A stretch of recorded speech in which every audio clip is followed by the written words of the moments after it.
Hi பட்டுச்சுட்டேஸ், நல்லா இருக்கீங்களா? நாம் இன்றைக்கி ஒரு குட்டி கதை கேட்கலாமா? அதாவது, ஒரு கண்ணன் அப்படிங்கிற ஒரு பையன், பள்ளிக்கூடம் படிக்கிற பையன். அந்த பையன் ஒரு நாள் ம அவங்க ஸ்கூலில் டூர் கூட்டிகிட்டு போகிறாங்க. அதனால் அந்த டூருக்கு போகிறதுக்காக அதை மனசில் நினச்சிக்கிட்டே படுத்து தூங்கிட்டுருக்குறான். அடுத்த நாள் காலையில் டூர் போகணும். அதனால் அவனுக்கு தூக்கமே வரல.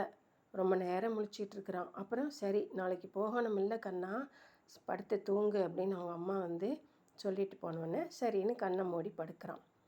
அப்போ அவனுக்கு திடீர்னு அவனை யாரோ கூப்பிடுற மாதிரி இருக்குது. அப்புறம் மூச்சு விடுற சத்தம், அதாவது பெருமூச்சு விடுவோம்ல, மூச்சே விட முடியாமல் கஷ்டப்படுவாங்கள்ல, அந்த மாதிரி ஒரு சவுண்டு அவனுக்கு கேட்குது. இந்த சவுண்டு எங்கேருந்து வருது அப்படின்னு சொல்லிட்டு, அப்பா யாராவது பக்கத்தில் இருக்கீங்களா, என்னை காப்பாற்றுங்களே அப்படிங்கிற மாதிரி அந்த சவுண்டு கேட்குது அவனுக்கு. யாருன்னு தெரியலையே, மூச்சு விட கஷ்டப்படுறாங்க. ரெண்டாவது, யாராவது இருக்கிறீங்களா காப்பாற்றுங்கிறன்னு கேட்குறாங்களே நம்மளை. சரி, நம்ம தான் போய் பார்ப்போம் அப்படின்ட்டு இவன் போய் எழுந்து போய் பார்க்குறான். அப்போ அவனுக்கு அங்கே யாருமே இல்லையே அப்படின்னு வெளியில் போய் பார்க்குறான். அங்கே யாருமே இல்லையே அப்படின்னு பார்க்குறான். அப்போ யார் என்னை கூப்பிட்டது, யார் எனக்கு உதவி வேணும்னு சொன்னது, யார் இப்படி மூச்சு விட கஷ்டப்பட்டது அப்படின்னு கேட்குறான். அப்போது தம்பி, நான் தான்ப்பா உன்னை கூப்பிட்டேன் அப்படின்னு சொல்லி அந்த மரம் அவன்கிட்ட பார்க்குது, அவனை கூப்பிடுது. நான் தான்ப்பா உன்னை கூப்பிட்டேன் அப்படிங்குது. நீங்களா? நீங்கள் எதுக்கு என்ன கூப்பிட்டீங்க அப்படின்னா, என்னை பார்த்தியா என்னோடய நிலைமை எப்படி இருக்குதுன்னு? என்னோடய மரத்தில் இருந்த இலையெல்லாம் வெட்டிட்டாங்க, கிளைகள்லாம் பாதி காணோம். ரெண்டாவது, என்னை பார்த்தா ரொம்ப கஷ்டமாக இருக்கு அவனுக்கு, என்னால் மூச்சு கூட விட முடியல அப்படின்னு சொல்லி மரம் புலம்புது. நான் எப்படி இருந்தேன் தெரியுமா? என்னை சுற்றி நிறையா விலங்குகள், பறவைகள் எல்லாம் உட்கார்ந்துருக்கோம். மர நிழலில் பெரியவர்கள், சிறியவர்கள் எல்லோரும் இருப்பாங்க. மரத்தில் ஊஞ்சல் கட்டி ஆடுவாங்க குழந்தைங்கள்லாம். அவ்வளவு மகிழ்ச்சியாக இருந்த என்னை இப்போது கடைசியாக அப்படி மொட்டை மரமாக வெட்டினது யார்? நீங்கள் தான் அப்படின்னு சொல்லுது. நாங்களா அப்படின்னு அந்த பையன் ஆச்சரியத்தோடு கேட்குறான். ஆமாம், நீங்கள் தான், மனிதர்கள் தான் எங்களை வெட்டி வெட்டி வீடு கட்டுறதுக்கு பயன்படுத்திக்கிறீங்க. அது மட்டும் இல்லாமல் விவசாய நிலம், நாங்கள் இருக்கிற இடமெல்லாம் அழிச்சிட்டு அந்த இடத்துல நீங்கள் வீடு கட்டிக்கிறீங்க. இப்போ எங்களால் சுவாசிக்க கூட எங்களால் முடியல. மரத்தில் கீழே வேர் பகுதியில் நீங்கள் போடுற பிளாஸ்டிக் குப்பையெல்லாம் போய் தங்கிக்குது. அதனால் எங்கள் வேர் மண்ணுக்குள்ளே போக முடியாமல் இப்போ எங்களால் மூச்சு விட முடியாமல் நாங்கள் தவிச்சிக்கிட்டு இருக்கிறோம் அப்படின்னு சொல்லி மரம் கண்ணீர் விடுது. அதை கேட்டோடனே இவனுக்கு ரொம்ப கஷ்டமாக போகுது. நான் எப்படி இருந்தேன் தெரியுமா? முதல்ல என்னோடய மரத்துக்கு நிழலில் தான் எல்லா பறவைகளும் விலங்குகளும் உட்காரும். சிறுவர்கள் ஜாலியாக விளையாடுவாங்க, மரத்தை சுற்றி சுற்றி விளையாடுவாங்க. அப்படி இருந்த என்னை இப்படி அப்படியே மயில்கள் நல்லா நடனமாடும், பக்கத்தில் குயில்கள் கூவும், இப்படியெல்லாம் அழகாக இருந்த என்னை கடைசியில் கொண்டு இப்படி மொட்டை மரமாக நிறுத்திட்டீங்களே, இது உங்களுக்கே நல்லா இருக்கா? இதுக்கு நீங்கள் என்ன பண்ணணும் அப்படின்னா, நீங்கள் மறுபடியும் என்னை பழையபடி பார்க்கணும் அப்படின்னா நீங்கள் என்ன பண்ணணும், இந்த நெகிழி குப்பையெல்லாம் போடக்கூடாது. ரெண்டாவது, எனக்கு மரத்தை வெட்டக்கூடாது. என்னோடய வேர் பகுதியை பாதிக்காமல் இருக்கிறதுக்கு நீங்கள் குப்பைகளையெல்லாம் போடக்கூடாது. அதாவது மக்காத குப்பைகள் வேணால் போடலாம், மக்காத குப்பைகளை போடக்கூடாது. மக்கிற குப்பைகளை போடணும். இலை, தலை இதெல்லாம் மக்கிற குப்பைகள். ஆனால் நீங்கள் பிளாஸ்டிக் பையை போடுறீங்க, அது மக்கி போயிடும். மக்கிறதுக்கு ரொம்ப டைம் எடுத்துக்கும். அதுக்குள்ளே எங்கள் வேர்கள் எல்லாம் பாழாயிரும். அதனால் தயவுசெய்து நான் கண்ணீரோடு வேண்டி கேட்குறேன், மரங்களை வளர்த்துங்க, மரங்களை வெட்டாதீங்க. ரெண்டாவது,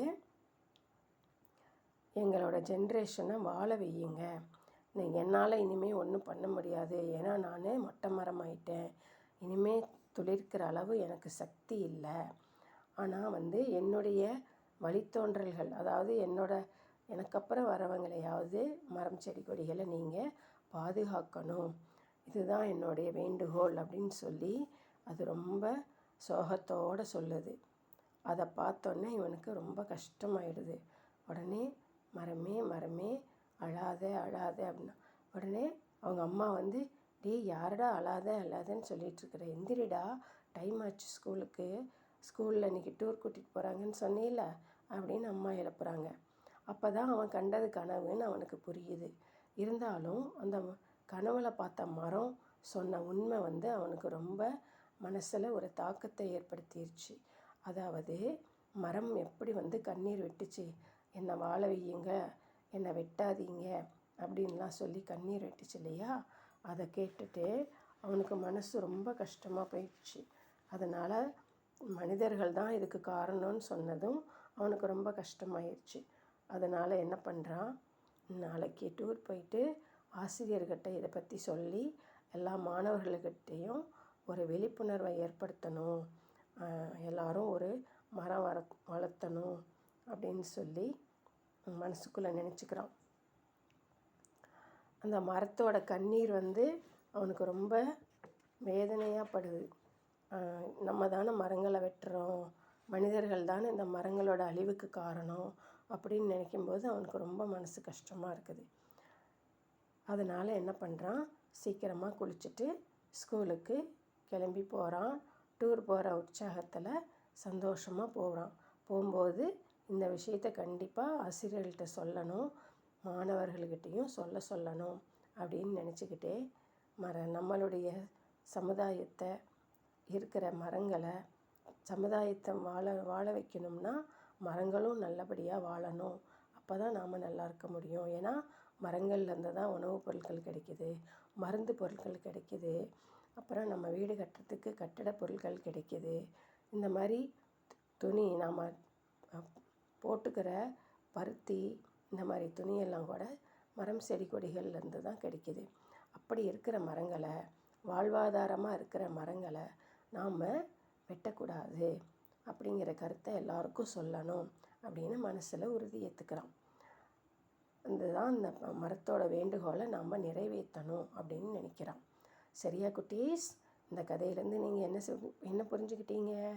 மரங்களை வளர்த்தணும், மரங்களை தேவையில்லாமல் வெட்டக்கூடாது அப்படின்னு புரிஞ்சுக்கிட்டீங்க இல்லையா. ஏன்னா மரம்தான் நமக்கு மூச்சு காற்றான ஆக்சிஜனை கொடுக்குது.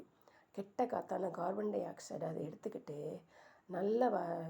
நல்ல காற்றான ஆக்சிஜனை நமக்கு கொடுக்குது. நம்ம உயிர் வாழ்கிறதுக்கு நமக்கு ஆக்சிஜன் தேவை இல்லையா. ஸோ அந்த மரத்தோட வேண்டுகோளை நீங்களும் வந்து நிறைவேற்ற முயற்சி பண்ணுங்கள். சரியா, நிறைவேற்றணும் அப்படின்னு உங்களுக்கு ஒரு அன்பு கட்டளையோட இந்த கதையை நான் சொல்லி முடிக்கிறேன். ஓகேவா குட்டீஸ்? கதை பிடிச்சிருக்கா?